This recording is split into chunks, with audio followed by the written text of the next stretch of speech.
Yeah, Rory and Maul's podcast is on episode 3. Like, I think they've uploaded like 4 or 5 episodes, but one of them wasn't technically an episode. It was like an interview with what's the dude in Tyler's group name? What's the second most famous dude in Tyler's group called? Sweatshirt. What's his name? Come on, Earl Sweatshirt. They did an interview with him. Oh man, that's really moving numbers. But for what it is, for real. Again, this is from somebody that enjoys like Rory and Mara are fucking funny as fuck on Twitter, and Rory is smart as fuck. Maul, yeah, that's great. And so he's funny on Twitter. It's not that easy to be funny on Twitter. But their first 3 episodes. I mean, again, it's the first 3 episodes. Not strong. They did have a funny thing that I wanted to bring to you guys, and this is probably this is probably a good place to talk about right here on Before the Pod. So Maul was talking about how you can tell if women are for the streets, basically, right? So he was saying, if you go out with the girl, right, you guys are having a nice evening, you guys are chopping up and talking at a nice restaurant or restaurant period, and music comes on, and when the music comes on, if she says "Hey" out of nowhere, like it's an uncontrollable "A," then she might be for the streets. That's kind of stupid and misogynistic, Kev. Can we cancel this nigga already, Jesse? Come on. How was that? No. I was talking about that's what he said. I didn't say that. I said that. That is the weakest fucking argument. Yeah, that's what I'm saying. Wait, can I say something though? Ever heard? But I will say this: there might be something to it though, like a little bit. Yeah, because every girl says "A" to us. But I will say this: out of 100. 55 are gonna be for the streets. Yeah. I was. So check the source. Kev, how often are you even in clubs to see? When last time you went to a fucking club to hear a girl say "A" when a song come on? It doesn't. I didn't say club. I said out. I said dinner. Did you? Can you hear me? Or are you deaf? Okay. Cool. I didn't necessarily say club. Okay. Where else would they play music at? Like they start playing. They don't play music when you go out to eat, or when you go. They don't just be blaring music like that. When you go to Lolo's breakfast, they don't play music when we was out. Lolo's is a spot ran by niggas. There's not places where you sit down and eat ran by niggas. Like, what are you talking about? My point is, I will say this: there is something to it because of this. I think all women and all men too, they have that phase. I won't necessarily call it a whole phase. But it's a phase where they go through the A phase, right? Where they, you hear a song you really like, and it's having fun. We have a phase of having fun. Yeah. His point was this though, too. To close, I guess we can close on this. I'm just gonna tell you when it becomes an issue. If the woman's 40 and she says "A" to a track, and the track is like by Pooh Shiesty. I mean, that's just too much to factor in. But no, right. It's not even like too much to factor in. It's because also you talk about somebody that's 40, right? Yeah. Most likely has a child, right? Right. They listen to the playing the song and they be like, "Oh, this is actually a pretty cool song." That's easy how that can happen. Just because she do and dancing with her friend and with her kids and or dancing with friends and everything, still going out like that. I will say again, I don't necessarily agree with, but there might be something to it because, like, if it's an automatic A, if it's like completely out of the blue, you guys were sitting talking about. Kev, I think you need to have a meeting with HR. I didn't say it was 100% true. I said there might be something to it. Just because you're saying it's not true, 100% true. You're saying it's true. I said there's something. I said there's something to it. There might be something to it. That like we need to dig deeper into that. You need to dig deeper. That needs to be drawn out more. So, can I actually let me ask you a question? How does it? Yeah. how would it work for men on the guys side? Yeah, how would it work for guys? Because I think I would say 85-90% of men are for the streets Nowadays, anyway. it don't even. Nowadays, truthfully, it don't even matter. Shorty could. Sure, these shorties nowadays. I mean, it honestly don't even matter. Like everybody's really a wolf in sheep's clothing. So determining somebody from the streets, you'll never know. You know what I'm saying? I didn't see Charlie's with Kurt Franklin on their whole playlist and be more twisted than bobsled than I've ever seen. And so it don't really matter. Like if a woman's for the street, she's gonna be that. It's just gonna come out. I don't want to get killed for that. I just said there might be something to it. Men are for the streets. I'm saying that there's nothing to it. No, I'm not trying to do the whole men versus. I just would like to know what would be the men version of that. I guess you would. Yeah, that's a good question. Like I said, I think 85-90% are men. Being a man, I'm like, y'all should just assume that like that's what we are. There's everything should be what's proven that he's not. Not exactly. but not for the street. We get the total opposite. By the way, you know, it's been 2019 when this saying was brought up. Black men don't cheat anyway. You know, shout out to Lil Duval. Black men don't cheat anyway. Rail, you want to talk about your 4th of July weekend on Before the Party? You want to talk about it on the pod? Oh, we can talk about it before. Friday night. No, was it Friday night? Saturday night. I went to see Chappelle's show. He had a good open. How long was the show? I would say he went on. It was 10:30. He stopped at midnight. So about an hour and 30 minutes he did. Oh, nice. Okay. But I mean, before that, I didn't even know what to expect. So Donnell Rollins opened up. You locked your phone up? Yes. That's your dog. It might show started at 8. You are attached to your phone, so I know that was tough for you. You didn't leave it in the car? No, I let it get locked up. I mean, okay. So I locked it up, but I didn't get to my seats about 9:00. Show started at 8. Then Jeff Ross was there. And then was surprising there was a dope ass concert in between. Obviously, I should always know that, you know, anytime Dave Chappelle's around, Talib and Black Thought and the Roots are gonna be close by.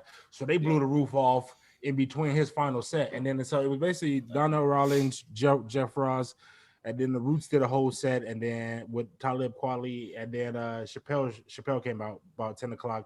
It was fucking dope. And I would say like there's a reason why he locks up phones, because Donnell Rollins said some shit where it was like I don't even know if I can say this shit on the podcast. I don't know if you want to reenact those jokes on here. But there was a moment that I will say that I don't know if it was talked about on the internet, but there was a guy midway through. This was like towards the end of the show. The dude stands up and is like, "Fuck you, Dave Chappelle.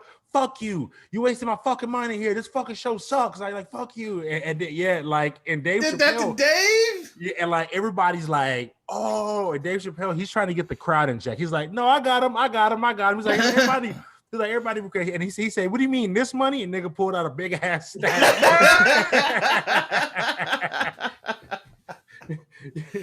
When you said "fuck you, David Chappelle," it reminded me of a skit on the Chappelle Show. "Fuck you, David Chappelle." That's exactly what it sounds like. I'm gonna say this: like, this is proof that Dave Chappelle's the GOAT. He must have took that moment and just ran with it for about 30 minutes, because he was just like, just like he was like, and he kept telling his bodyguard, "Hey, we see that dude outside tonight. Really fuck him up." Like he was there. He was telling his bodyguard that he said, "Really, like, give him the business." He said, what he say? Homie came to a show and never had nothing important in his life until he got booed by 14,000 people.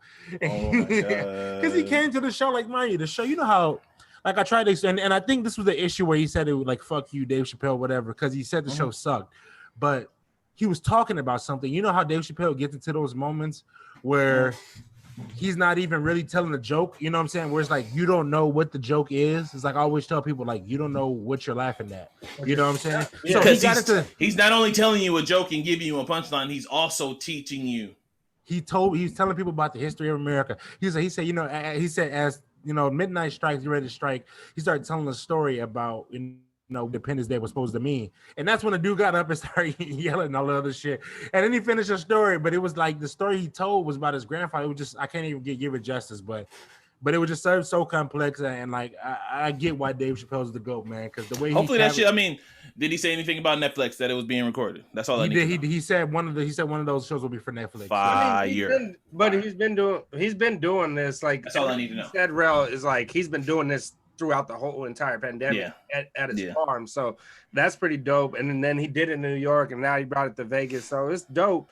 Yeah, you know, I this is one of those reasons, like, you telling that story is 10 times better to me than seeing it on somebody's phone recorded. Yeah.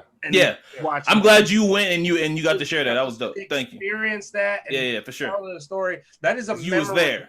Yep. Yeah, that is a memory you get to keep forever. All those 14,000 people just to keep, like, dude, bro, you should have been there. That type of feeling versus, oh, I see it on my phone. It's like, oh, I didn't need to be there then. It's all grainy and stuff. Like that was the issue. I mean, for a while, Kevin Hart didn't lock up phones. I think he does now. Yeah. He locks up phones now, but for a while, Kevin Hart didn't lock up phones. I saw a lot of Kevin Hart stand-up shit. Like, obviously, Laugh at My Pain. What was the one before Laugh at My Pain? The original funny one. Little Funny Man or something? Funny Little Man or something like that? Yeah, Funny Little Man. So the one right after Laugh at My Pain was the one where, you know, people claim that he wasn't funny anymore. I mean, I think he's still funny, but I just don't think he's like... He's not Laugh at My Pain funny anymore. But I would say some of that issue is because some of his jokes got leaked online. Like, people went in there, started recording them, and started putting his jokes on. They popped up on the fucking blogs and shit. And I would say this: there was a dude who was coming out, and he was like, "Man, I got the whole shit on my head." Like, he literally was trying to sell the whole hour and 30 minutes that he recorded. Man, where there's a will, there's. Let me guess this man's skin tone. Let me guess this man's skin tone. He was a nigga. He was a nigga. He was a nigga. Let me guess this guy's skin. He was trying to. He's like, hey, my man, you want to buy that? Nah, I'm cool. He's a descendant of the dude that walked in the barbershop that was selling your pops and my pops DVDs and fake Jordans with the wrong colors and shit. He's that guy. I mean, because I don't know how he snuck it in because it's pretty hard with security. But like I said, I mean, that whole Chappelle show moment, like I said, it's just that point of time where he just sitting on the stage and he just he's talking to you. He's not even telling me jokes. He's talking to you. Like he's telling you. Smoking cig on stage? Smoking cig on stage? The whole time. The whole time. Straight Chappelle. That's fire. All right. That's a good story to end before the pod. All right. Welcome to episode 80. Damn, I should have known this. I want to say 83. I'm going to call it 83. Episode 83 of Those Millennials Podcast. Today, I'm your host, K the Classic. I'm here with my boys, my friends in real life. Jesse's here. What's up, Jess? Looking all spiffy. Jesse's lighting, for those watching on YouTube, Jesse's lighting is fucking immaculate. I'm trying to get my lighting on his level. I don't know what it is. I appreciate it, brother. Just get a ring light on that Amazon.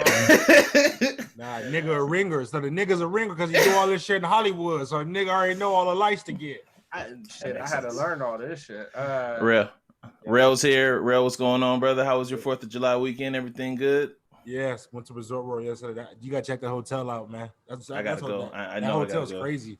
4.3 billion. It got oh yeah, it has a great sneaker store in there as well. Great. Yeah, they me. I don't know if I told you this. Yeah, you did tell me. Yeah. So Resort World reached out to, again. I'm nobody, so I want to reiterate this. So he Resort said. World. I'm nobody in the sneaker space, but Resort World sent me a direct DM to me and Carolyn, asking us to come check out their store. Like, they're like, yeah, we'll come check out our new store. We're opening Resort World. I was not in town this weekend. I was in LA, but they did it the launch last week because last week was the launch of Resort World, right? Yeah. I don't know how they found me. I mean, I guess because whatever. But I thought that was cool. So shout out to the people at Resort World. I will come out there and this pretty dope store, and they had He had some concert last night. I know people. Oh, I walked into a Miley Cyrus concert. Yeah. Miley was supposed to open it. Yeah. I walk into a Miley Cyrus concert. That does nothing for us, but that's no, a big get for Resort World. People was over there though. I mean, people was. I mean, party in the USA.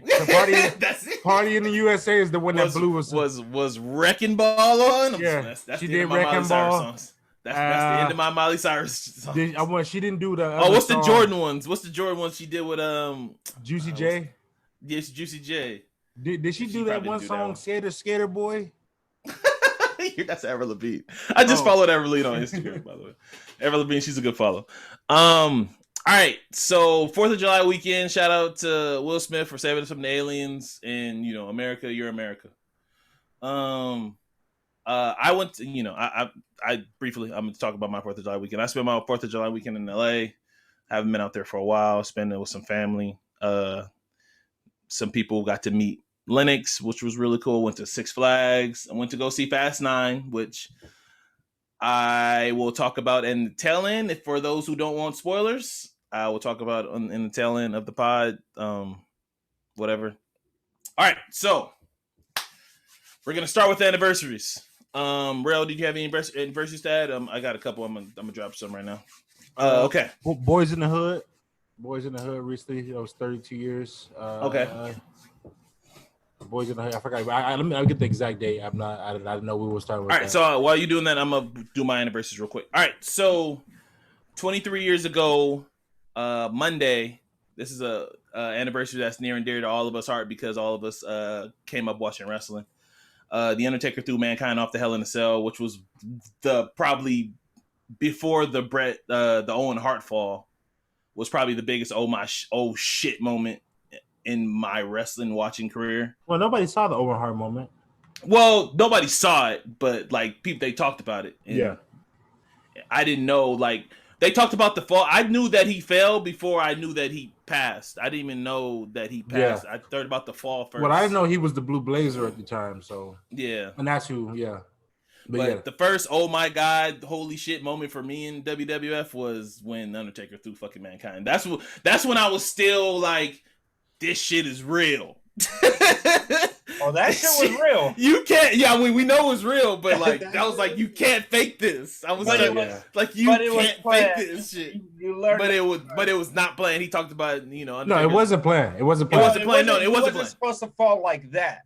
He wasn't supposed to get thrown. I don't think he was supposed to. I don't think he was supposed to throw him off at all. He wasn't supposed to throw him. He wasn't supposed to throw him off at all. No, that's why he talked about on the Undertaker. He talked about on one of the podcasts he was on. Yeah, I don't think he's supposed to climb down, and then like halfway is when they knock him down. Oh yeah. The same shit he did with Shawn Michaels. Right. Remember, because Shawn Michaels didn't fall from the top; he fell from the side of the cage. Yeah, exactly. So they tried that one. Yeah. And I remember Taker talking about when he went down to finally pick Mankind up, and he was he had his hair in his way. He said he was like talking to me. He's like, "Shit, are you okay?" And he said Mick was the one that told him, like, "Yeah, keep going, man. Hell of a show. Keep going. Let's keep going. Get back out there." And I mean, but did you know he was really concussed when he chokes them? Oh fuck yeah! No, when he chokes them through the top of the cage, that's when he really actually got hurt. Oh yeah. That was the first. He said Mick Foley said I was coherent until he chokeslammed me through the top of the cage with the table. And you could tell for a moment he's out, and then Terry Funk slides in the ring and checks on him, and he wants him to stop the ring. So like, I listened to a podcast about this. They were actually trying to stop that match. Like during the whole time, it would just kept being Mick saying, "You know what? I could do a little bit more." You know, so it was all on. It was all on Mick. That match. It was all on Mick. Mick Foley kept telling Taker like, "Yeah, I'm all right. Like, keep going." And that's what Taker said. That was the greatest, like one of the greatest moments of watching wrestling 100% ever. 100%. And what a call by Jim Ross too. Oh my god, that killed him. He's dead. And I till this day I really feel like JR thought he was dead. Oh my god, JR thought he was dead because I think that killed him.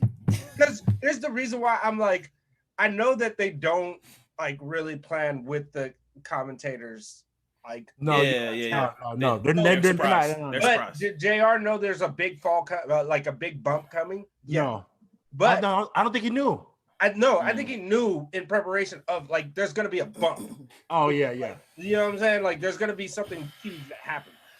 Be ready for it. And so it's in that sense, it's like, but did he know when it was gonna happen? Yeah, no. How it was gonna happen? No, he doesn't. It's just react, so you can get an honest reaction of what the audience. I got audience watch a member watching, so it's like, but that shit when that moment AR with that moment is call, it. Legendary call and legendary moment. Yeah, Taker, solidifying just his badassness. Yeah, huh?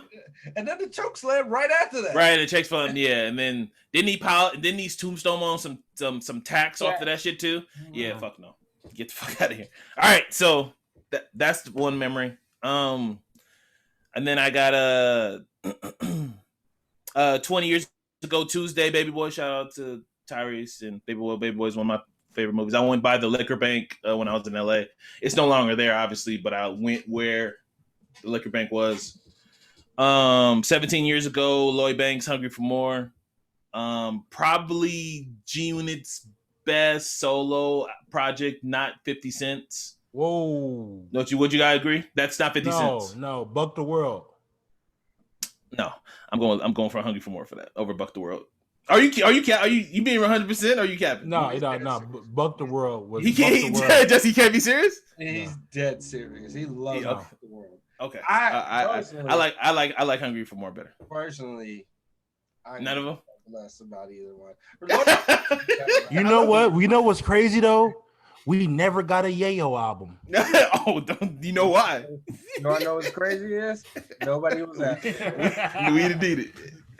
I'm just saying, Yayo never got at least one. I mean, Yayo knew who he was. Yayo knows. Yeah, Yayo knew he was the goon, man. Remember when Yayo was on? Yayo knew he. 10 years ago, this weekend was Big Sean Finally Famous. He put out a anniversary album. No, I don't think it was any extra songs on it, but he remastered everything and extended verses. Cool. Doesn't extend a couple of extended verses. It's got extended verse. It was pretty sweet. I forgot how good that album was. And then 32 years ago today, I know this means nothing to y'all, but Seinfeld came on television for the first time. I was cool until that one dude started calling people niggers on stage. Then after that, I kind of. You never watched Seinfeld. I remember you telling me you never watched Seinfeld. You was a Martin man. I get you. I just don't understand why there were no black people in New York. There was no black people among his friends group.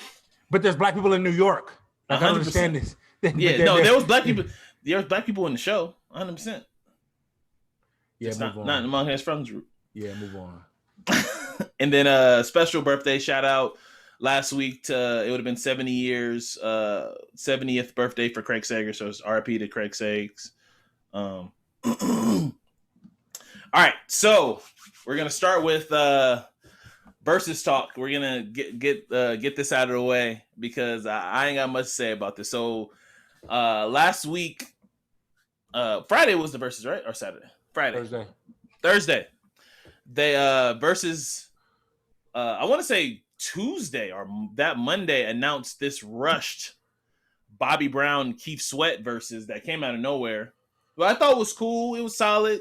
For the most part, I do feel like it was rushed. Bobby was tired after the second song. You could tell he wasn't. The nigga's not performing every night. We need to lay off of Bobby right now. He done been through some shit, all right? No, again, Bobby's a legend. Responsibility, y'all. But as you can see, he was responsible with it. Keith's a legend. It just, you could just tell, obviously, there was no on the stage chemistry. Not that there should be between Bobby and Keith Sweat. I don't even know what Keith Sweat fastest song was. It was like, I wanna... I want that girl. That girl. I wanna. Yeah, but Bobby cheated. Played New Edition. Whoa, that's a part of his catalog. That's not Bobby cheating. cheated. That's not cheating. Bobby cheated. Part of what then you won't like what producers can do. That's not cheating. Nah, that's different. That's part of it. That's different.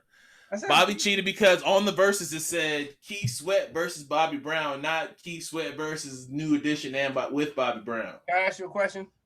Yes, sir. Is Bobby Brown part of New Edition? Mm-hmm. I don't think New Edition's together anymore, so no. I'm just saying when he was. I'm joking, but I do think if it's a versus, especially with somebody who's big as Bobby, who has like but endless amount of tracks. He didn't have that much without. He don't got that much without. Without New Edition, that's true. He still got 20 though, and just it won't be a solid 20. But Bobby, Bobby did this thing. Played some New Edition tracks. So Keith went to his pen, played some. Yeah, you play anything that you were part of. Anything you're a part of, I feel that. Yeah. But overall, good verses. I wrote quite a few things for people. I give the slight edge to Keith, but it was a celebration. It was a celebration most of all. Careless throwing stuff at me. Slight edge to Keith. Slight edge to Keith. Slight edge to Keith. You don't think Keith won? Fuck no. Who? Bobby won. Tell me why Bobby won. Cause it's Bobby. Bobby won because his name's Bobby. That's the reason. I was just gonna say Bobby won because even though I didn't watch it, the moment he played New Edition, it's over. Right. I mean, Drew would better go. And Bobby got 5 songs that are no doubters. My Prerogative. Every little step I take. Every little step I take. Yeah. Those are no doubters. And then on top of New Edition, Bobby won. Like he has no doubters. I mean, Keith Sweat biggest song, what is it? Make It Last Forever? I think that's his biggest song. I want to say I Want It too, but I Want is up there for me too. But okay, so I mean, moving on. It was my second favorite verses. Really? Second favorite one. But see, you got. You're so pressed in the moment sometimes, bro. I promise. You got to see where my music, the kind of music I like. Like Bobby Brown and R&B. No, I don't doubt that. That's my generation. Like Pleasure P, Chris Brown, all these young niggas, these niggas. Those are you. That's your shit. But I light up when I hear My Prerogative. You look really good to be 10 years older than me. You look really good to be 10 years older than me, bro. You know what? But it's a long 10 years too. So if that's your second favorite, then your first got to be Bow Wow Soulja Boy. He said Bow Wow Soulja Boy is his favorite. So the last two is his favorite. But then you don't even give Brian McKnight and who's Brian McKnight? Not Brian McKnight. Neo and Javonte Austin. No. Or Babyface and Teddy Riley. You know what? They moved down because of production value. I think they should redo that one again. That has nothing to do with it because it was not supposed to be this big production value to it. Right. But I'm just saying that they need to redo that one and do that one right to get those King. Well, speaking of Brian McKnight needs to go on there. He needs to do it. Oh yeah. Who's Brian McKnight's opponent? Let's get it. We're gonna talk about opponents in Bobby Valentino. Versus. Oh yeah. Who's Brian McKnight's opponent in real life? Tank. Love. Okay. How you say okay to Tank, but you don't say okay to the first one? No, that's why I didn't say no okay to Tank. Yeah. No, if we're going off of Tank, his songs and his pen, I can see that. Yeah, because Tank wrote Fine China, so Tank got a pen. Tank wrote a lot of shit for a lot of people, so I think Robin Thicke needs a verse. No white. I don't agree with the keeping white people out of verses, but we're definitely not letting Robin Thicke be the first white boy in this fucking verse. Why not? He wrote Confessions. We're not letting Robin Thicke in there, dog. But we let Justin in. Right? We can let Justin in though. Fuck that. We can let Justin in first. Justin's whole catalog could be played somewhere else. We can let Pharrell do a verses, and Justin's whole catalog will be played on there. Then we did bring back Timbaland again. We heard Justin already. We don't need him to do his own personal verses. Hey, real quick. And the same goes. There's no host or anything, but who would host a white versus? Like, who would be the host of a white? Like, if we was to do white versus, what's his name? That host Rachel Nichols. Oh wow! Segue. My God, we're not segueing to that yet. So I didn't watch the BET Awards 2021, but shout out to all the winners. All the performances. I did see some of the performances. Some of them were cool. But red carpet happened, and Lil Kim was on there, and she was asked by an interviewer if she would do a Verzuz, and she said yes. And the interviewer asked her who would she want to do it with, and without hesitation, Lil Kim said Nicki Minaj. Now, everybody knows. You don't even have to be in the know to know that Nicki Minaj and Lil Kim have had a beef spanning over a decade, to where songs were exchanged. Female other MCs have taken sides. I think Remy Ma. I'm not even about Remy Ma. Remy Ma is gonna take any side against Nicki, so 100%. But would you guys like to see a Nicki Minaj Lil Kim Verzuz? Jess? I'm not against it. I don't know if Nicki wins. That's what I said. I don't know if Nicki. People too young. People too young. Yeah, I don't. People too young. Let me start out first of all. And I'm just talking about the people in the comments. Again, I'm just going off with the general consensus of what I see in comment sections. Let me start off with this way, because I said that as if Kim is the underdog versus Nicki. Nicki is the underdog versus Kim. 100%. And people are treating it the opposite. Yeah, Kim got a catalog, and that's people like from when money, power, respect come on. That's the point. Yeah, there's a lot. That's the point. There's a lot of Nicki got some bangers. I mean, Kim got bangers, and it's a certain time period too. So it's like if you can get people to go back to that feeling. Yeah, look. If you think Nicki's gonna, they both from New York, right? They can do it in New York. I mean, if you think Nicki will win this by a landslide, you don't clearly do not know. You don't know. You're too young for this. Yeah, exactly. Exactly. You're too, but like I said, I'm just going off what I saw in the general consensus of when this was talked about. There were people treating Kim like she didn't have 20, and I'm like, yo, y'all deeper in music now, like music now, like I pay attention to what it was. Kim has 20 and more than 20 and features. Yeah. I mean, she has some of the craziest. It's out of here. She has two of the best verses with fucking Biggie Smalls on the track. It's out of here. So she's like her catalog is ridiculous.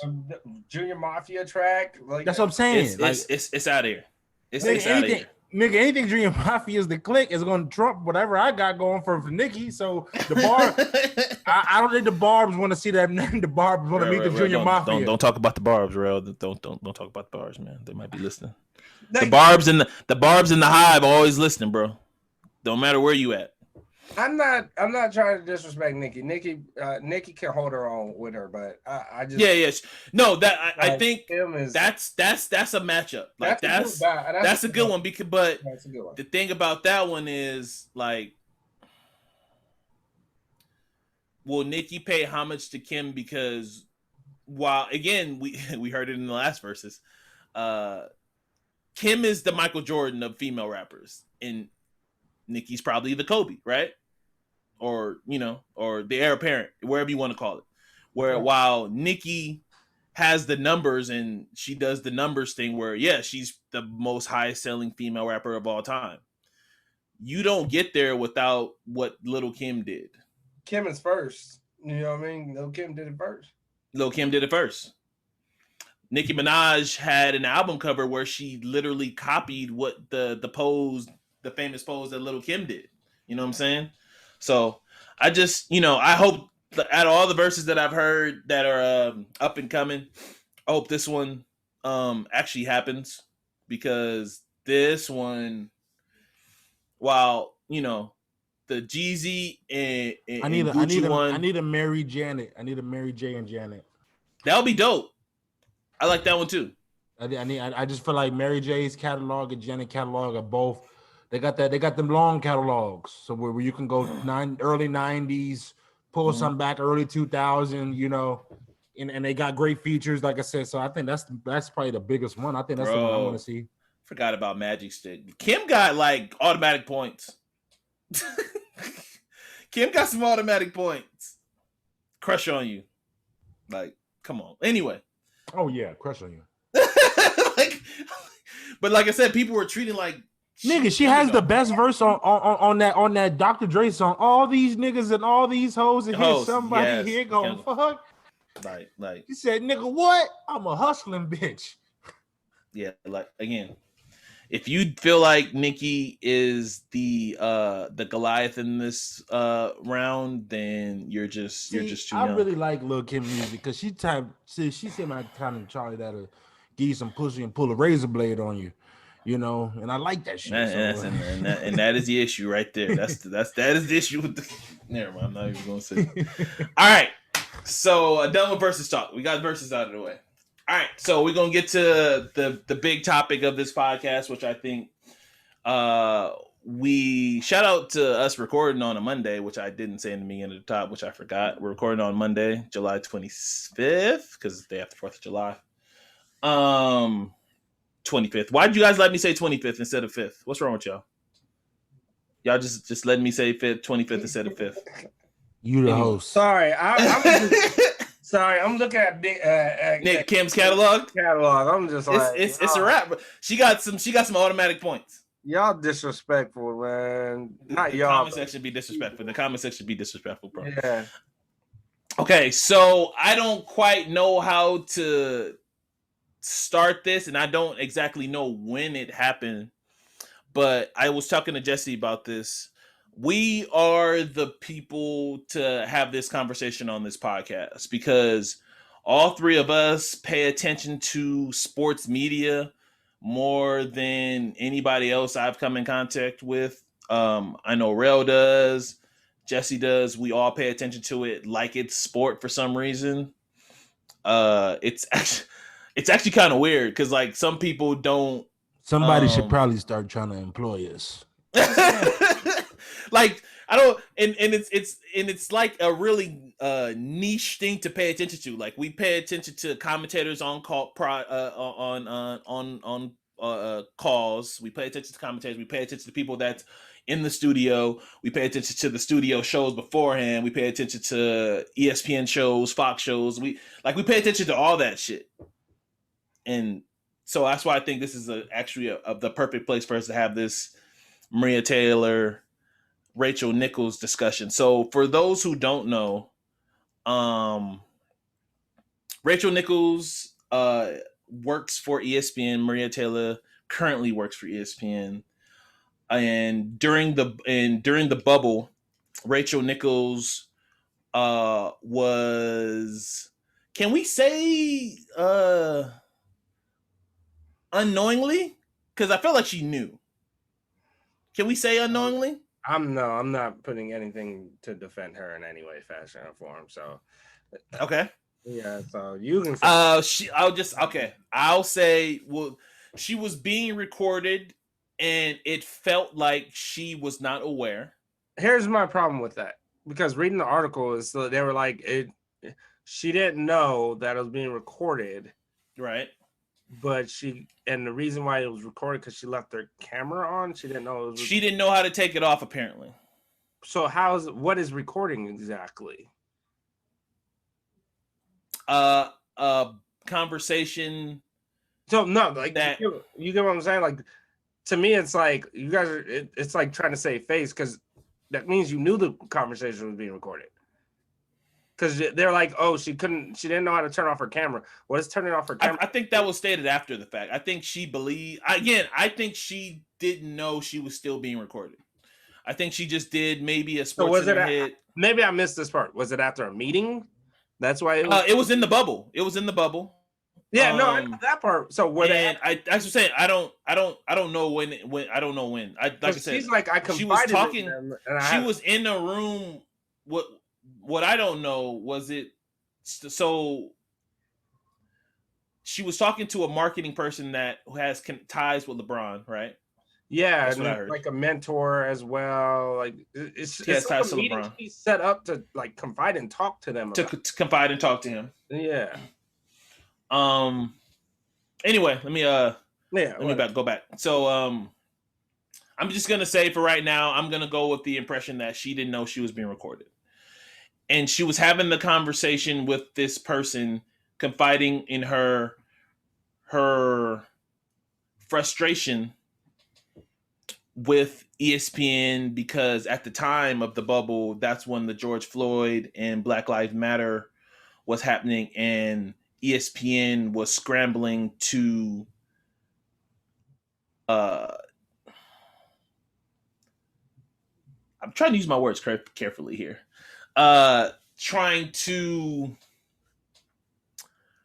diversify their show more.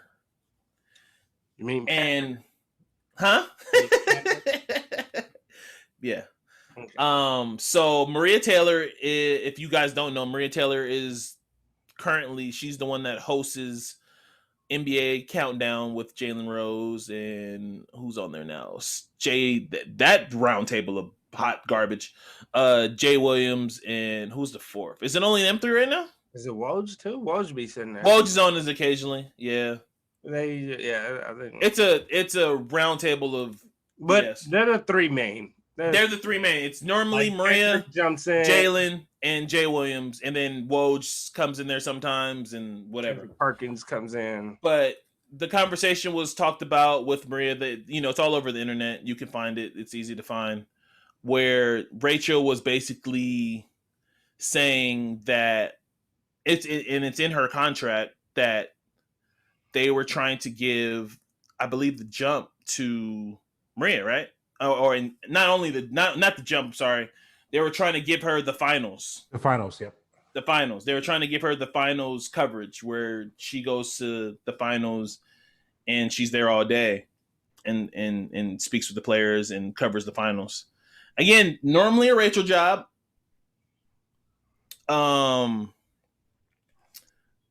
But they decided they want to diversify and put Maria Taylor on there.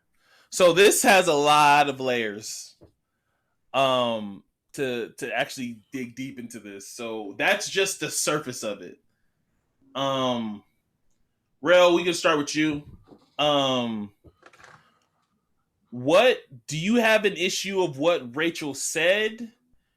And in your opinion, who's wrong here, or if anybody's wrong? I just ultimately how I've been, sitting with this in the last couple of days, and my ultimate what I've come to is that I hate people who are I won't say I hate anybody. I dislike the notation of somebody being fake involved with something. And I'm not saying like Rachel Nichols with the Black Lives Matter, with everything, like she's on the forefront, like, but then when she says like and all that and ESPN and then talk shit about diversity, it's like, so like your whole career is built on like not say your whole career, but what you bank off of, what you love, like you got to be all in on it, Like I feel like this is something you can't half-ass and then half-ass support the black woman and then talk shit about, like Carrie Champion says it's the same. Like what's the difference? There's no difference. Like you just stigmatize. You feel like she's only getting this because ESPN is trying to cover. But so what? Like let her get her fucking moment. You know what I'm saying? Like Rachel Nichols, like you married to some big executive Hollywood producer. I'm not saying it's knocking her career, but what I'm saying is you're gonna get more opportunities, Rachel. You have a show, like you have a ton of opportunities, Rachel. Be a branch. I don't know why you're on the front of this. Be a branch to everybody. Why be bitter about something? Like and especially with this whole and that's a problem with sometimes, but not just people, but just like when sometimes women they try to. It's a crab theory where it was like it's like she feels so no matter what. Even in your own company, if a person moves up of color, they're gonna feel like the company's doing it for a diversity movement. No matter what you do in this fucking company, like no matter what you do. So that's bullshit. Like, how come nobody of our color can be qualified?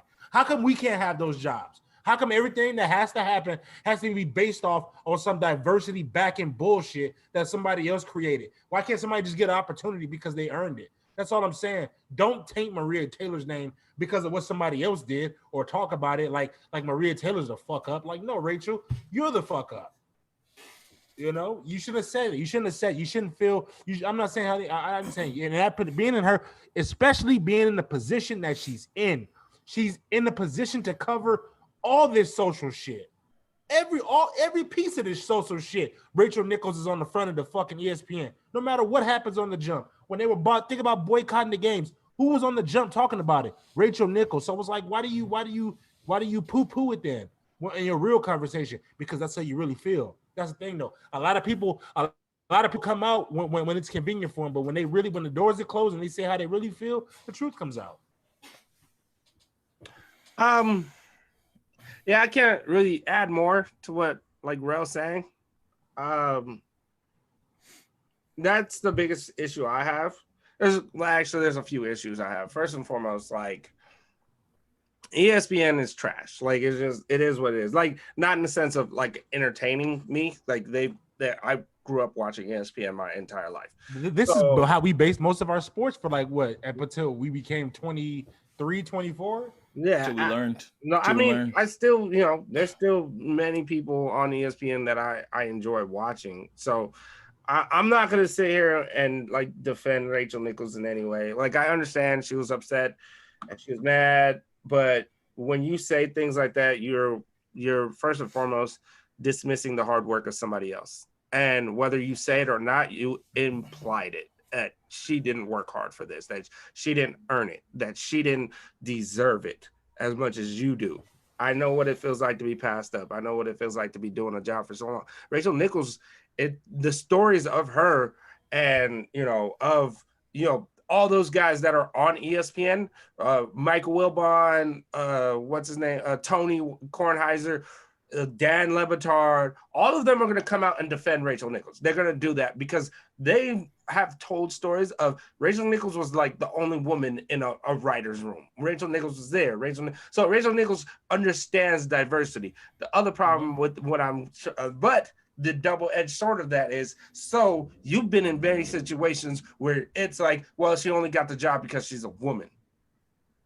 And that's what she said in there. That's what she said in her quote that everybody's using. Yep. You basically just did that to Maria Taylor. That you want to be respected for you feel you earned it. And a lot of people will tell you, oh, well, when you were coming up, many would say, oh, because you're a woman, what did you have to do to get here? What did you do with all these other things? And you don't take that. And I'm not saying that she did anything. But those are rumors. Those are things that get spread. First and foremost, let me start by saying, I don't know anything. I'm just saying, simply people will say shit like that. Mm-hmm. And you did it to Maria Taylor. Mm-hmm. Whether it's in the confines of you're speaking to a confidant, somebody you trust, somebody you feel like you can open up about, but you talk to that person because that person most likely has some sort of pull. So when you're talking to somebody that it's like this person's ahead of this and that, and somebody you trust, you expecting them to go talk to somebody else and be like, hey, what is going on with this? Now, that being said, that's why I can't sit there and be like, well, I understand it and try to defend Rachel Nichols, because what you faced, you did to another person. You did it to another woman and a Black woman. And you 100%. Did that in that sense. Also, once the recording got passed to Maria Taylor, instead of coming out with something, they try to bury it. Because remember, this came out last year. It's happened in the bubble. Yeah, it's last year shit. It came out during the bubble, but they never dropped what it was. They never said what it was. And then it clearly, she clearly got her name cleared. Quickly got her name cleared. But now we find out what it was. Now, I'm not going to be the person, because this is the things we do in Troy where we start trying to piece this and that together and see. They've always been like this about Richmond. I'm not going to sit there and go behind. I'm not going to judge somebody off of all of this. I'm not going to take all of this and be like, this is how you really feel. This is who you are. What I feel is you're about yourself. and you were saying yourself in this situation, in a situation that even if that was the reason why they gave her the job, in your mind, it should have been, at least they're finally giving somebody the job that deserves it. If this is the way you're going to get it, you're getting something you deserve. And you know what? Take it and run with it. But you ran to a confidant hoping that this person would use their pull to have a conversation with people. And so like Jarrell said, she's a part of everything. She's the face of everything. As much as Maria Taylor has that, when you think of basketball, NBA basketball on ESPN, Rachel Nichols is the most prominent face when it comes to that, covering the game, covering from here to there to there. Like, so it's one of those things that we've watched. We grew up with Rachel Nichols. We've been knowing Rachel. Yeah. So it's one of those things where I used to read Rachel on the Washington Post, like when clips of hers used to pop up on, like Bill Simmons used to repost her clips on the Washington Post and shit. Yeah. So I'm not. Wilbon used to always big her up. Yeah. So I'm not here to like. She made a huge mistake. My problem is, the person that passed the tape over to, Maria Taylor, lost power of her job, and they gave her lesser. So ESPN decided to hurt the people that had a problem with what she said, and that it leaked out, versus go to the person and you protected the person that said it. Which at the end of the day is exactly what we talk about with white privilege. Mm-hmm. And you gave her the power. Like, well, it wasn't supposed to be a recorded conversation, but it was. And you listened to it, and instead of being like, hey, you need to go apologize to these people, and you need to make it right because there's a problem in this company, or you created a problem, you created a rift, you need to make it right. They decided to silence those that had a problem with it and bury those who got made it leak. So obviously ESPN has a huge diversity problem. It will forever. They used every black voice they could when it came to anything that was going on. I love how Bomani was like, see, the problem with they don't bring me on is because I'm not the person that's going to be boo-hooing like, oh, I'm going to be like what he did to what's his name on his radio show, to old boy that went back to Fox. I forgot his name, but he was like the biggest Cowboys fan and he used to come on and argue against Stephen A. Black or white? Huh? Black or white? White.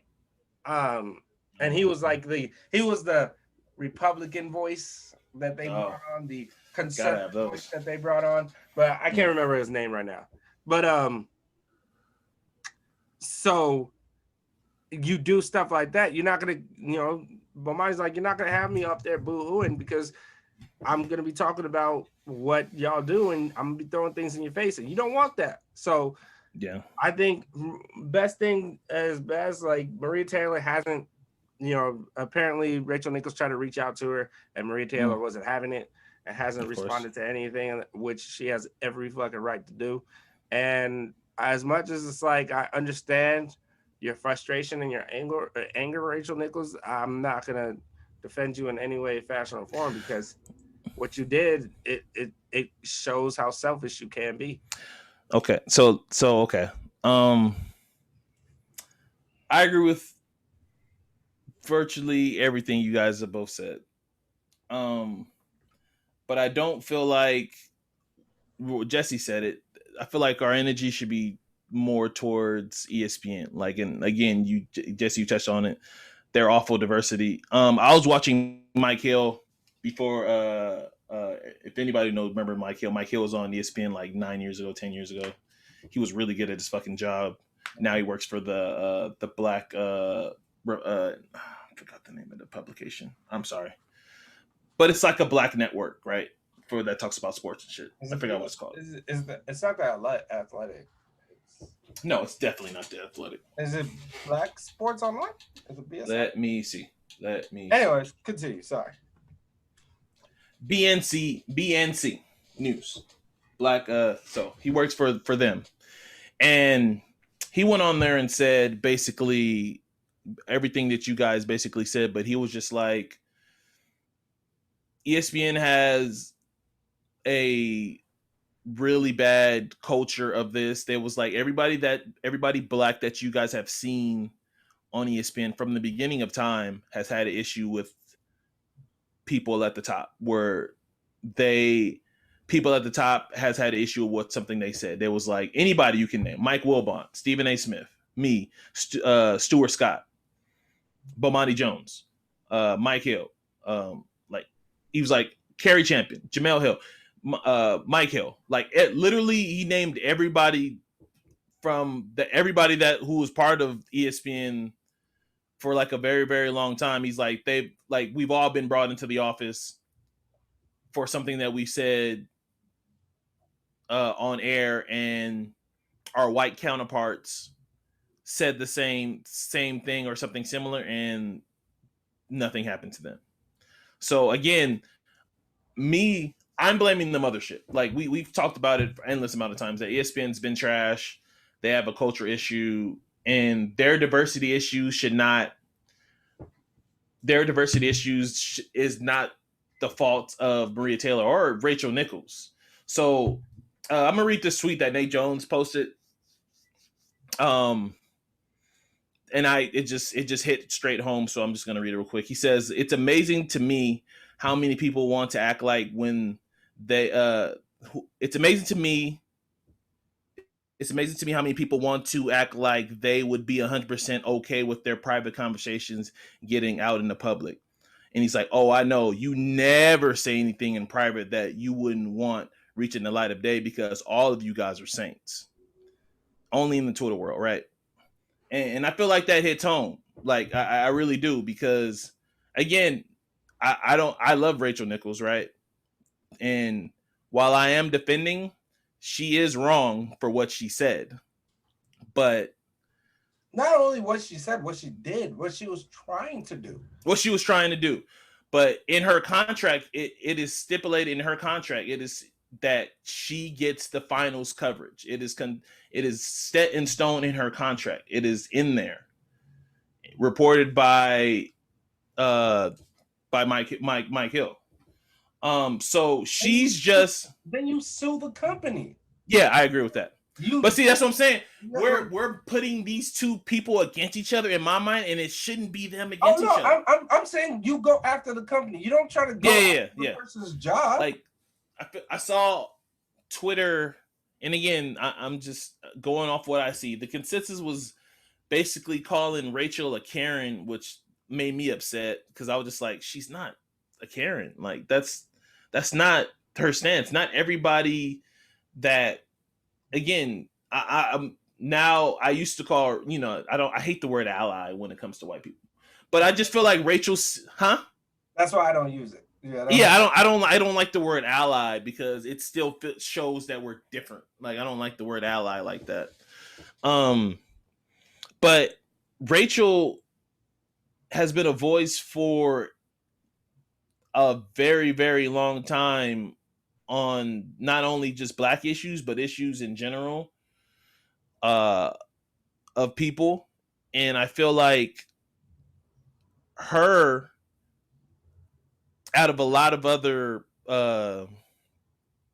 people, where I feel like they just hopped on the bandwagon, kind of like how some of our favorite companies, like during the Black Lives Matter movement, made posts about George Floyd and how they're on our side and how they were going to donate. Still waiting on that money.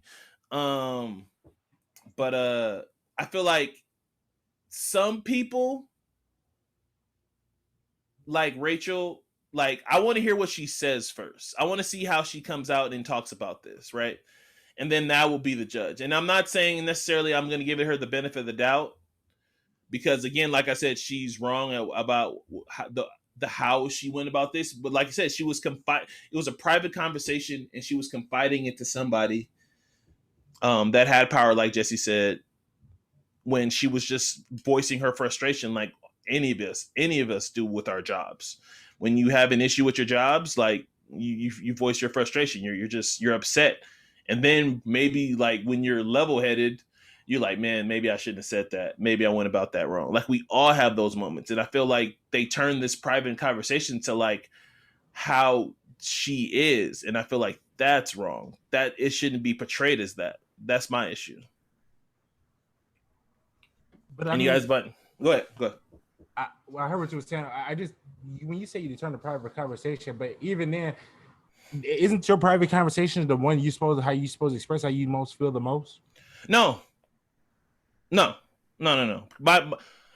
in private, we have a lot of these private conversations where I will say something where I'll say I hate somebody, right? Or I don't like somebody, right? To where when we hop in here on the mic, or even if I'm in the person's face, I can tell the person I don't like them or I'm not cool with them and, say it in a different way, right? But like, it's not only what she said, it was her actions too. But at the same time, when you're contractually, it's in your contract, like it's in ink that this belongs to you. And your job, again, who we should be putting our energy towards, it's fucking ESPN. Again, I don't want to use the word privilege either, but like if it's in your contract, then you should get it, right? You deserve to get it. This is what you've earned, quote unquote. And the fact that ESPN was feeling pressure because they already wasn't doing the right thing and doing the right steps and they have culture issues at the top and they weren't running the company and they don't know how to utilize their talent properly.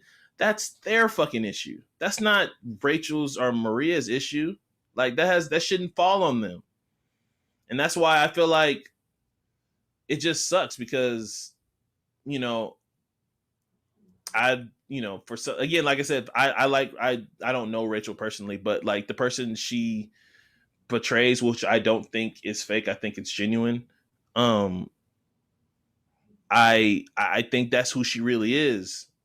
And for her to have, again, a conversation in private come to light, and for it to be spotlighted this way, it sucks because this is not all she'll be. And then for a lot of people's mind, this is what they'll see when they see Rachel. But that's true. I would say that for the work she's done, for the work that she's done for this, but here's the thing: when I say cancel, yeah. When I say cancel, when I was talking about just cancel, I can't take you serious now for what you say. You know what I'm saying? And I get it's your contract, but I don't hold your stance on what you do and how. I mean, because to think that this is going to be the last time something racial comes up involving the NBA, you know what I'm saying? It's again like it's ESPN. It's the mothership. I mean, it's the mothership. It's them. The only thing I would say is this: yes, ESPN, or the last thing I'll say on this, not the only thing, is ESPN is bad at what they do. Like they're really bad. They're bad with talent. They're bad. They're bad at it's recorded. It's bad. And yes, here's where I understand why Jarrell's saying what he's saying, because it's like I think one thing I will say is this: we cannot get caught up in the way somebody is saying something emotionally. Like 100%. That's it. When you say like, oh, when you're in a private conversation, isn't that the realest person you are? Not if you're. Not if you're pissed off. No, that's not you all the time. Most emotional you are, the most high, like 100%. You know what I mean. And when you're highly emotional, you're only thinking about one person. You're thinking about yourself. 100%. Like 100%. And as much as anybody can say, well, if somebody dies, I'm gonna be extremely emotional because I'm sad. Yeah, you're sad. Like it's your. You talking to your girl. You guys just had a big fight. You guys were gonna say some ugly, twisted stuff to each other, right? And there's you guys go sit and there's 100% there's truth in there. But then you guys go to your respective corner for an hour, a day, or whatever, how long you guys compress, and you come back and you guys have the conversation. It's a totally different conversation. So it depends though. You can't just be fighting with somebody and just be like, we fighting about the bill and the bill's still gonna be there. The bill's still gonna be there. Yeah, you fighting about the bill, but you don't. You know what, nigga? That's why you come quick. You know what I'm saying? It's like no, once again, that's an emotional response. But that's what I'm saying though. But it's like nobody. But you should. When I argue, I have never been like a person to be like, but I'm gonna argue about what I'm arguing about. You know what I'm saying? Right. Like me not liking you that doesn't come up and like it's ultimately. I don't think Rachel doesn't like Maria. I think she genuinely respects Maria. I don't even think that's. Here's my thing. I will say this. I like this is probably the only defense I would give to her. She didn't really attack like. Never mind. Yeah, she did. It's like, yeah, you did. Like, yeah, you did. Because you're basically saying she didn't deserve it. Like, but I will say, like, she seems to be more mad in that conversation at ESPN than she ever was at Maria. That she ever was, 100%. Anything to really do with Maria Taylor personally. Right. Now, on the personal point is that she thinks that she didn't deserve that, and my contract shows that I did deserve that.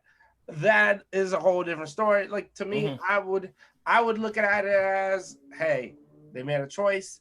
This is what's happening. But also, the company you work for. So now it's like, well, I know they're making this choice to like show that they're more diverse and everything. Hey, Maria gets an opportunity now. Yeah. You could have looked at that. I see that part completely differently. That's probably saying that in public, but then now we have this conversation and we have this. That's what you were saying in private. So you didn't feel that way, and so it comes off like Jarrell saying. And the funny thing is, you can feel both ways. Yeah. But the thing is, I think we miss a lot of that too. Like both things can be true a lot of times. Yeah, and this is one of those things. Now, whatever you said to Maria about this, Maria Taylor. Let me not say her name like Hey, you know her? Yeah, exactly. Maria Taylor about this. Yeah, you know her? Okay. Whatever. But look, I will also say this: Rachel Nichols. As much as you're like upset about this, Maria Taylor rose like a fucking phoenix. She went from Mike Hill said he was there when she was an intern. Like she was literally getting coffee for people. Yeah, she went from the college football. She was doing a lot of. That's what I'm saying. So to just completely shit on her so resume, that's why it's like of all people that you are upset about, it's at least give it to the like you gotta be like, well, she's actually killing it. And she's like, so my thing is, she's good too. She's really good at her job. And it's like everybody's gonna have an ego. Everybody's gonna have this personal feeling, this personal animosity. And I think we just learned that this shit is so important to these journalists, to these 100%, that they because there's people because now there's a divide. Like I told you, Amin came out and stood up for Jamel. If you guys want to see, I was gonna read it, but I feel like it's too long. And then, like Jesse said earlier, this will be talked about on talk radio. Today's Monday, the day of a holiday, so I haven't listened to anything, but I feel like this is going to be a talking point for days. This is not going to go away anytime soon. Like Jesse said, I'm sure Dan's going to touch on this because now that he's away from the mothership, he virtually talks about any and everything. And this is the shit he lives for. To talk about and shit on ESPN. He's gonna, and it exposes one thing it did do is it exposed ESPN's like poor. Yeah, but a lot of people already knew that.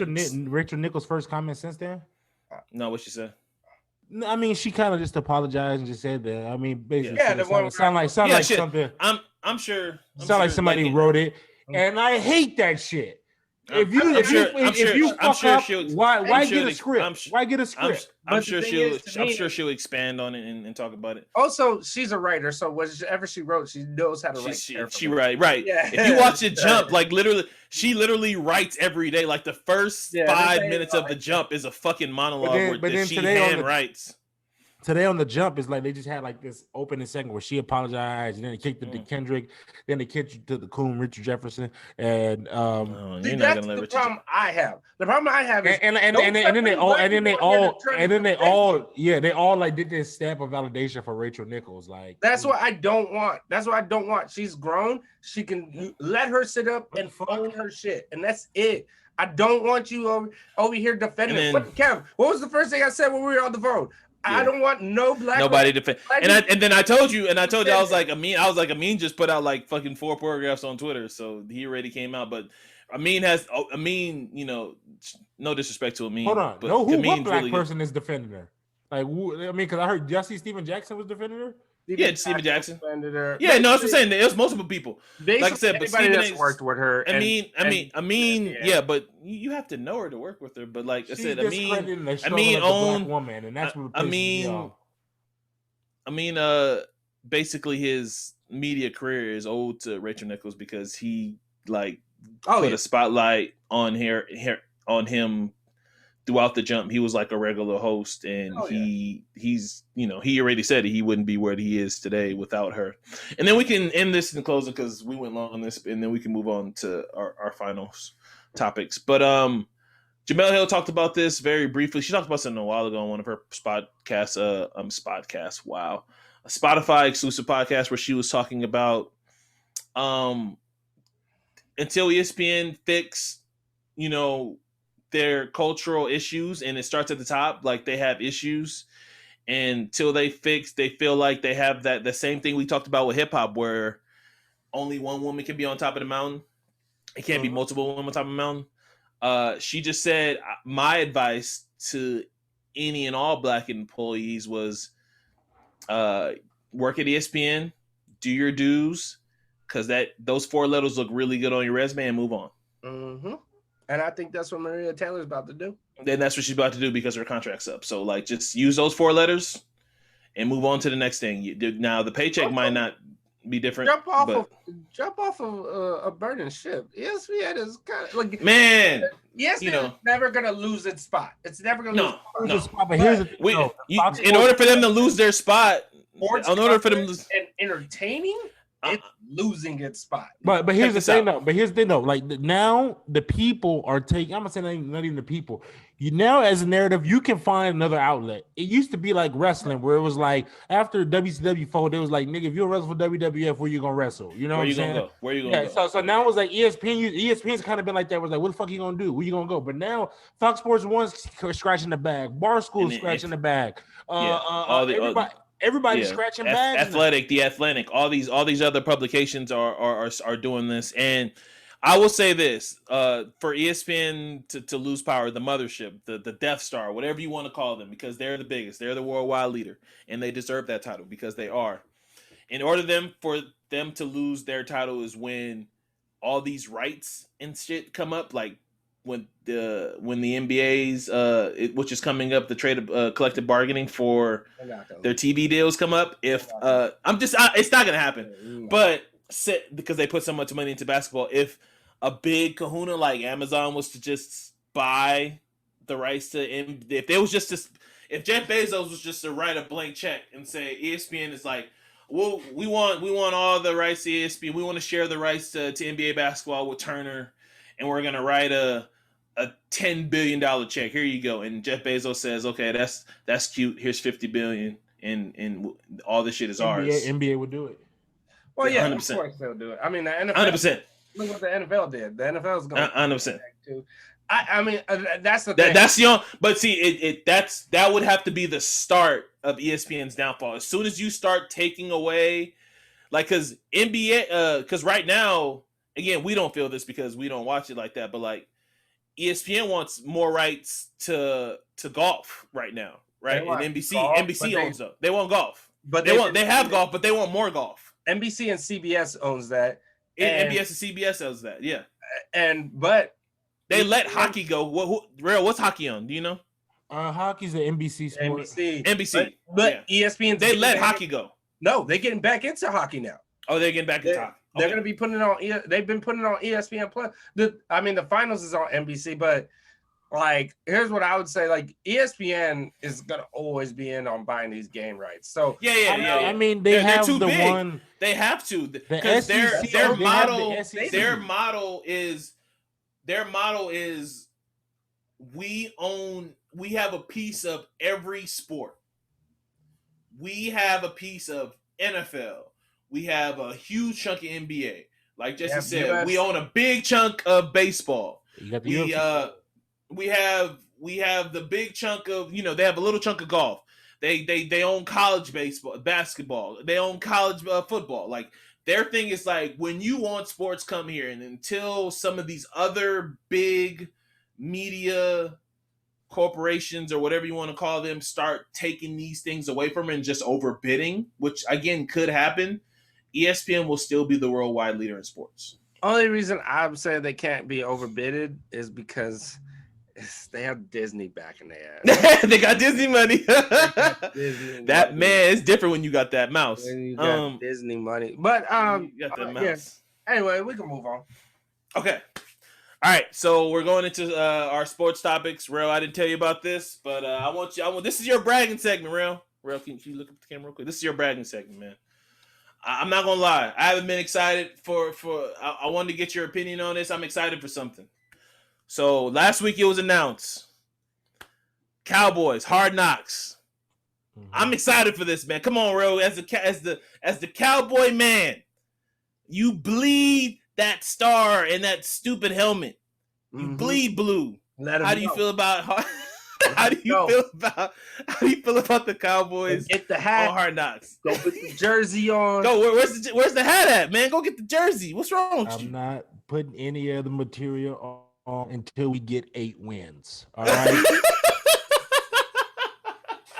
You know, here's the thing. It's only all of a sudden. It's only July. We can never go 8-8. We can never go 8-8 again. We can never go 8-8 again. And that's great.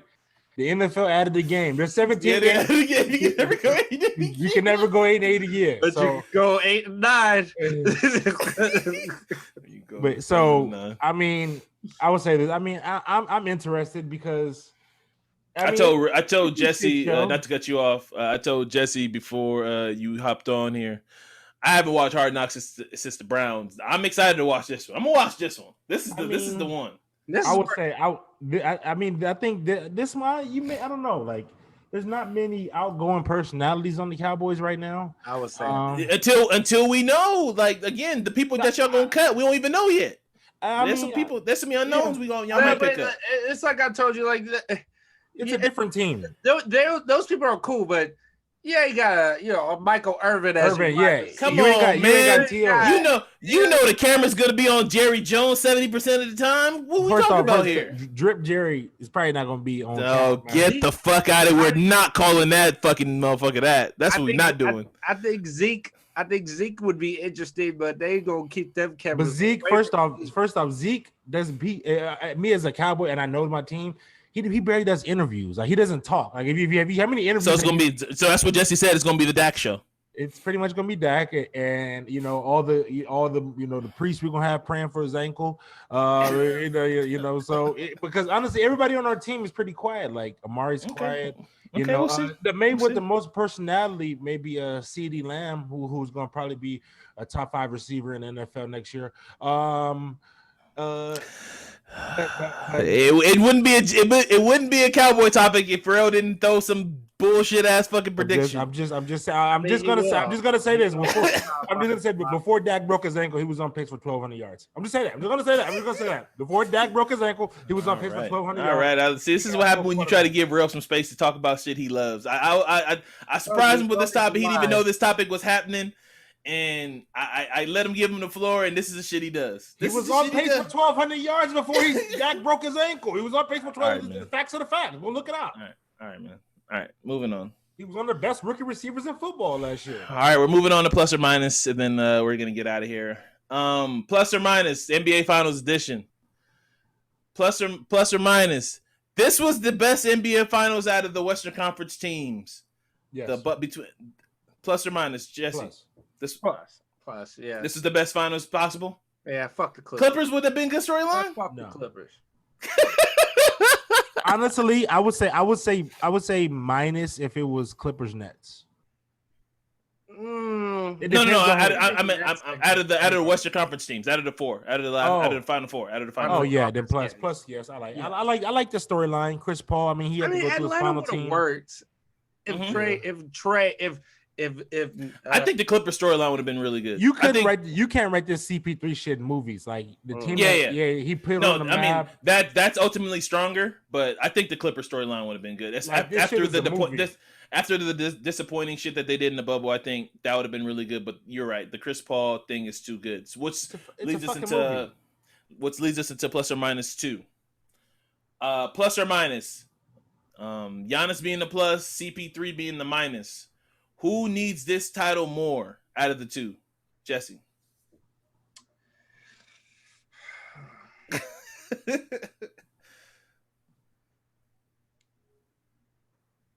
Giannis is the plus, Chris is the minus.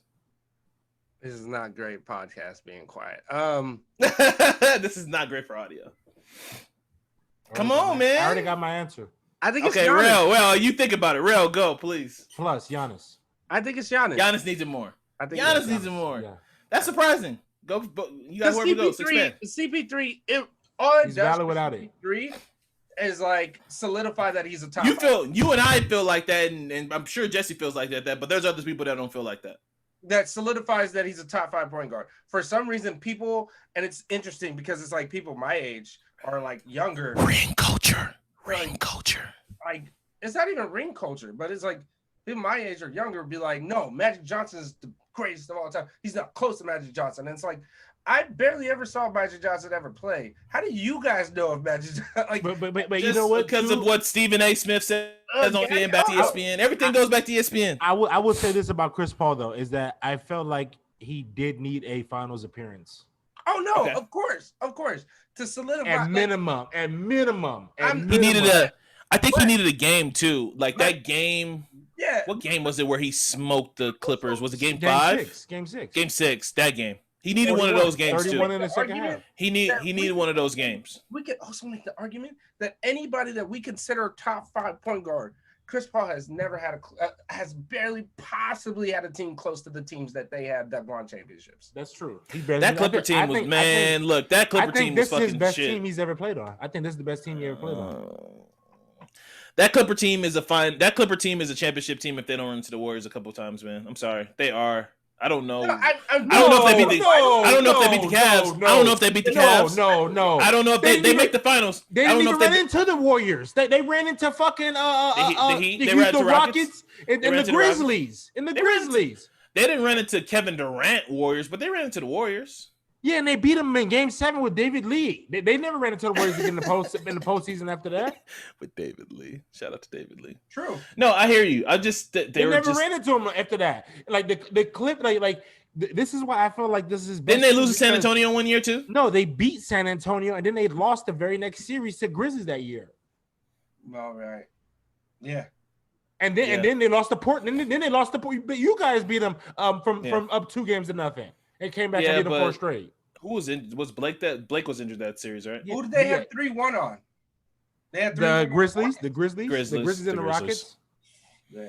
I feel like that was a championship team, man. I know history won't necessarily side with me, but I feel like they never had a creator like the Devin year Booker, either one of those teams. The year they had Matt Barnes at the 3 because the 3 spot was always their weakest spot. Because it was a revolving door. They didn't know who to put there. I feel like the 2 was their weakest spot. No, the 3 because remember they put Grant Hill at one point. Yeah, Matt Barnes. Steven Jackson was there at one point. Stack, Stack played with him at one point. At the end of the road, Stack. Yep. Okay. All right, and plus or minus, final one. Who is our NBA 2021 champion of surviving injuries? Let's Don't go say with that. Footnote champion. Survival of the fittest championship. No, footnote champion. Everybody. That's every NBA final. That's what I'm saying. You listen up, Bill, and I've read the article. It's footnote champion. Don't call it. Don't call it that. It's footnote champion. No, I'm saying it's the battle of attrition championship. That's good. It's the strongest whoever survive. It's a footnote. You said attrition like it's an asterisk. No, just a footnote. My attrition word is not to make it an asterisk. I'm not one of those people. I'm just saying it's this year out of all the other years. I joke again. This was a conversation I had in private. I was like, they should put a Band-Aid on the fucking championship. But I was joking. I was happily joking saying it. I do feel like it's whoever the healthiest team is going to win, and that's what it looks like. That's been every year. I agree. For the most part, I just feel like this year is to the extreme though. I mean, yeah. With stars. Answer your question. Yeah, plus or minus. Bucks being the plus and Suns being in the minus. I want Giannis to win so badly. Wow. Okay. I want Giannis to win so bad. I love the dude. He's a great personality. Wow. I like his. I don't love his game. I can't believe we're all on the opposite ends of the spectrum in this final. This is good. No, you haven't let me finish though. Okay, I want him to win bad. Okay. But Chris Middleton, I don't want you to win, bro. Why would you want you to win? What's wrong with Chris? No, I'm going with the Suns. Suns in 6. Oh, fucking Chris Middleton. Suns in 4. Where the white boy at? Anyway, Rel. This is tough. Honestly, I think this is one of the tougher NBA finals to pick. But I think I'm gonna go with the Bucks. I think the Bucks are gonna win it, and also have a Bucks championship ticket that I gotta to cash in. That I hit before the playoffs. And before we go, you hit that before playoffs, but didn't you picked the Lakers and the Nets in the finals according to my. I have a page full of all of our picks. And play the podcast. I said I have actually wait. I actually. Oh, Jesse had the Bucks in the finals. Let's go. I had the Bucks in the finals too. So Rel, hey, you have the Nets. Play the audio. No, I want my. Why I gotta play the audio? I got proof right here. Play the audio. Hey, Rel, you had Nets, Lakers in 7. You picked the Lakers. Just some shit you wrote down now. Hey, Rel. This nigga just be Rel. You can't lie when there's audio, Rel. Like there's audio proof. Play the audio. Play it. Rel. I like my steak to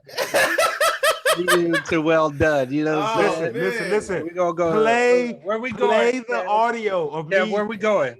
Rel. Oh man, we going to Prime 112, baby. Oh, we going to Prime 112. Jesse on Rel's down, baby. Listen, play the audio of me saying that, and I'll take you. Don't you? I can get it. You act like I have it on the crib. Play it. You're not gonna play it now. You tell the people that have the audio. Yeah, like everybody has access to the audio. It's on the phone. You want me to? No. It takes. That podcast has never went up. Oh, okay. No. Okay. Oh well, I will say this as of if that Bucks team that showed up proof game 5 and 6 shows up to that series, then yes, they win. They do win. Like that is the Bucks team that I was been wanting to play all playoffs. I know it's not the greatest analysis. Man, Rel had the 76ers and the Nets all the way in the Western Conference Finals. Man, I mean Eastern Conference Finals. Rel, you the man. Anyway, continue, Jess. I'm sorry. It's not the greatest analysis, but damn, the Bucks do dumb shit. Like they just do dumb shit as a basketball team. But I just when it comes to that Phoenix team, man, they don't make a lot of mistakes. They stay in the game. They stay motivated. They don't need to turn it on. You beat them, you beat them. Like that, they're gonna give it to you all the way to the end. You know what I'm saying? So, also Giannis not being 100%, and they're gonna. I if I'm Giannis, if I'm not in the 70s of percent as far as my body goes, I'm not playing until game 3. Yeah. Because then they have that spaced out time. I'm not playing until game 3. Also, see where the series lies. If you're 0-2, then you come back. If you're 1-1, you play it by ear. If you're up 2-0, I know you want to make a mark in the finals. It's the finals, but just I think you don't want to risk being hurt for next year. So no matter what, but also knowing, I'm sure there's pressure on all sides for him because it's he wants to be Finals MVP. I'm sure all his Nike reps are like, Giannis, you know how good it'll look for us to post on our social medias if you're the Finals MVP. Giannis, there's an extra $500,000 on your contract if you get Finals MVP. Do you know that? You heard about that private workout, right? Where we're all that. How many people don't understand all these shoe contracts and not to mention Giannis is one of the most still likable players in the league. The endorsements are gonna come knocking at his door if he wins. He might take Chris. He might steal State Farm from Chris. All right. Who you got? Nah, that's going to Devin. That's going to Booker. Yeah. Oh yeah, Booker's definitely gonna be in there. I don't know, to be honest with you. I want Chris to win. I want Chris to win his title. Because it'd just be a storybook ending, and then he can literally run up his bidding war for. I mean, he's probably gonna stay most likely, but he can make what's the owner of the Phoenix Suns? Zach Zarber. Robert Sarver. Robert Sarver. There you go. Make him play him a fat bag for all the stupid shit he's done over the years. So that's ultimately what I want. But Giannis needs this because. One of my podcasts was this morning I was listening to, and like, where is the opportunity for Giannis to win another title? The Hawks are coming. The Nets are going to be healthy next year. The Sixers got a move to make. Like, where is I mean, the Bucks are still good. Like, they're still going to be good for years to come. And then I think the Celtics are going to make a big move. I don't know what it is yet, but the Celtics are going to make a move. Like, the opportunity for and it goes the same thing for the Suns in the West, because the West is the West. Like, but for both of these guys, like, the opportunity to squander this title opportunity is massive, and it's going to do ripple effects, probably for the rest of their career. Giannis obviously has more time because he's younger, so Chris should try his best to seize the moment. Book is young, and that team, that core is relatively young. But Giannis, you don't get a lot of chances, hopefully what this makes sees that what LeBron's reign and the Warriors' reign of going to the finals for this 5 straight years for the Warriors, and I think it was 7 or 8 for Bron straight. Like, this shit is hard. And here's what I would say: if the Bucks do not win, I think, and I know you guys are saying I'm being hard on him, and he had a good game last game. He had a good quarter, so he had 2 good quarters. In that here you go, series. Chris. Here comes the Chris Middleton hate. He had 2 good quarters. Here we go. 2 amazing quarters.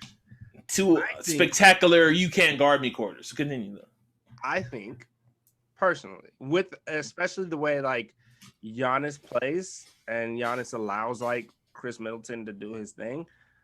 I think the Bucks should inquire trading for Paul George. Chris Middleton for Paul George.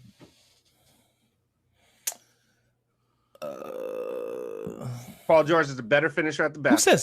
Who says no? Exactly. Who says no? I don't think anybody says no. Exactly. Paul George is not relying on the jump shot. He can hit the outside shot. He can get just as streaky as Middleton. Probably a better. I don't know if he's a better defender. They're probably. Wait. So 1.5 good series. Middleton is 2 years younger. Okay, so 1.5 good series, and we're back on the Paul George train. No, I say this because it takes Paul George that pressure off of Paul George. Also, no, but see, this is the issue though. So I liked it until I just thought about it more. While the team is ultimately Giannis's, Chris Middleton is ultimately the finisher of that game, like the finisher. Do you want Paul George to be your closer? Because Giannis can't close yet. I think he'd be better off being a closer for a Bucks team than the Clippers team. Because here's another thing. He will get the ball. Like, Giannis will give him the ball. Not this take turns, not this. If he says, because Giannis has already told us, if Chris wants the ball, Chris gets the ball. And that seems that's why I say they win in spite of their coach, because it's, all right, we're just the better players. We'll just do our own thing and it'll work out. I think that Giannis is willing to give up the ball. Like, unlike a Kawhi, who Kawhi is like, all right, I'm tired, do your thing now. Versus, I think Giannis takes that ball sure was moving on the Clippers when Kawhi was gone. I'm not doing Skip's take. That nah. That LeBron sexual. He doesn't even know he's a LeBron sexual. Like, literally all of his tweets since LeBron's been gone is about LeBron. It's sad. I just feel like Paul George is a better fit. I don't know why. Okay, I feel it. A better fit for that team. All right. Especially if Bud is gonna stay there. God. Yeah, shout out to Bud, man. Woo, white privilege. All right. If you guys want to see a winning coach, that's the worst part about it. He has a winning coach, baby. Real quick, and then we can end this pod. So spoilers for Fast 9. Did you guys see it? I know Jesse has a zero. Did you go see Fast 9 yet? Yeah. Okay. When is it on HBO Max? What did you think of Fast 9, bro? It was terrible. I wouldn't call it terrible, but 3 hours was way too damn long for this fucking movie. And if the Fast Saga wanted to make more money, the flashbacks with Dom and I forget John Cena's character in the movie. The flashbacks with them, if they really was about their bag, they could have made that a 5 mini series on fucking HBO, name your streaming service. If they were really about their bag, and they could have shortened this movie. This movie could have been an hour and a half, 2 hours tops. But the fact that they had to keep going back, movies can be an hour and a half, but they had to keep going back and explaining and showing you stuff, showing you Dom's and John Cena's characters past, and some of them were great and some of them were long as fuck. Can I ask a question? So when we meet Dom in Fast and Furious 1, right? He like 35 years old.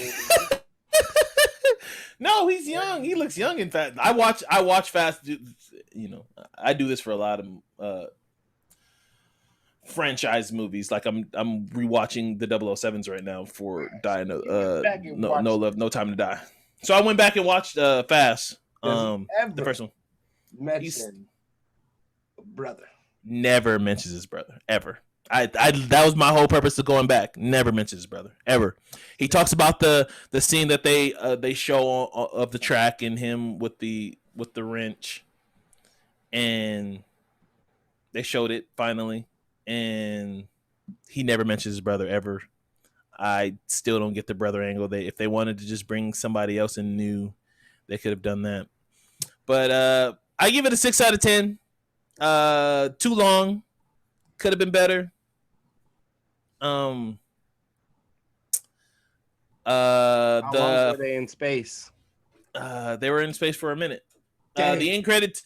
Carolyn and I stayed for the end credit scene because I knew it was the end credit scene. Half of our fucking audience fucking left. I would have left too. Yeah. So that was good.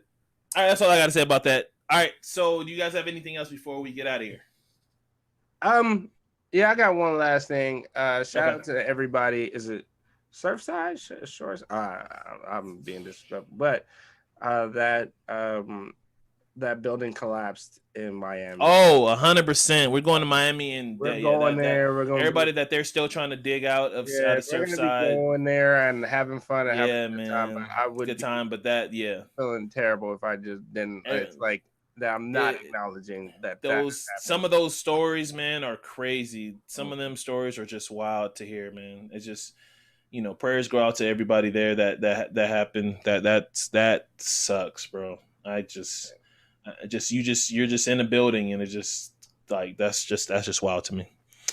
All right, so thank you for all our last time and first time listeners. We appreciate you guys. We have an interview coming in the coming weeks that we're gonna be doing. Hopefully, we thinking about getting some more guests on the pod. Shout out to all the pods that's been posting our show and showing us love. So shout out to Dope Black Pods. Shout out to all these publications that have been liking what they heard and just supporting the small podcasters like us. We appreciate you guys. And we're those millennials. Oh, shout out to Clips. Always shout out to Clips for the intro music. Always shout out to Dustin. Shout out to everybody that's been the thing. And always possibly possible a reunion podcast for 100 episode. I'm already in the works. I'm scheduling that right now. So that's happening. Reunion. I don't know. I'm looking down at the bottom. He's at the bottom. Yeah, man. He's at the bottom for me. I don't know if he's at the bottom. He's at the. I don't know if he likes reunions. All right, we're those millennials, and we're out.